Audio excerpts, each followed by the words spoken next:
বোনেরা যারা এসেছেন আপনাদেরকেও শুকরিয়া। আপনারা কোরআনের মাহফিলগুলোতে আসেন, আমরা চাই।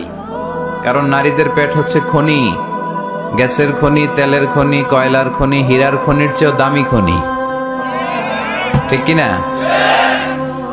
ওনাদেরকে যদি কোরআন সুন্নাহর আলোকে যত্ন নেওয়া যায়, ইসলামকে শিখার বোঝার সুযোগ করে দেয়া যায়, তাহলে তাদের পেট থেকে আল্লাহওয়ালা লোকেরা বেরোবে, আলোকিত মানুষ বেরোবে, দেশপ্রেমিকরা বেরোবে। আর যদি তাদেরকে আপনি কোরআন সুন্নাহর আলোকে প্রশিক্ষণ না দেন, তাদেরকে যদি জি বাংলা দেখতে দেন, স্টার জলসা, কিরণমালা, এগুলো যদি দেখতে দেন, তাহলে এদের পেট থেকে বেরো হবে কিরণমালা, ঠিক কিনা? তখন বেরোবে চাঁদাবাজ, টেন্ডারবাজ, দুর্নীতিবাজ, দেশের শত্রু, দশের শত্রু, যারা ইফটিজিং করবে, যারা বিশ্ব ভালোবাসা দিবসে বেহায়াপনা ছড়াবে, তারা 31st নাইটে মেয়েদের ওড়না ধরে টান দিবে, তাই না? তো জন্য মা বোনদেরকে বলবো, আপনারা জি বাংলা, হিন্দি সিরিয়াল এগুলো রেখে দিয়ে আপনারা কোরআনের কথাগুলো শোনেন। এখন তো সুযোগ হয়ে গেছে অনেক বেশি। ইউটিউবে কোরআনের তাফসির লিখে সার্চ দিলেই তাফসির পাওয়া যায় না?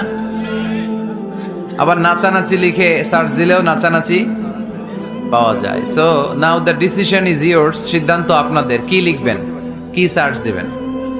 কোরআন সুন্নাহর কথা সার্চ দিলে কোরআন সুন্নাহ আসবে, নাচানাচি সার্চ দিলে আসবে রুব্বানে নাচে কোমর দুলাইয়া, ফেরেশতারা বলবে তোগরে পিটামু আমরা ঝুলাইয়া।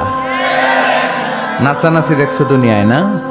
লাফালাফি করেছো, জীবন যৌবনকে শেষ করেছো।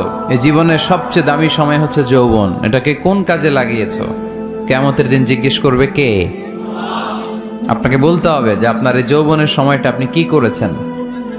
আপনি কি হারাম কাজে, অশ্লীল কাজে, নিষিদ্ধ কাজে সময় ব্যয় করেছেন, নাকি কোরআনের পক্ষে ছিলেন?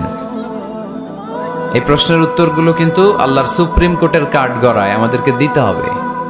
কারণ ওই দিনটা বড় ভয়ঙ্কর, জবাবদিহিতার দিন। দিনে দিনে বহু বাড়ি আছে, দেনা শুধিতে হইবে ঋণ। যা করছেন পাই টু পাই, সেদিন হিসাব চাইবে কে?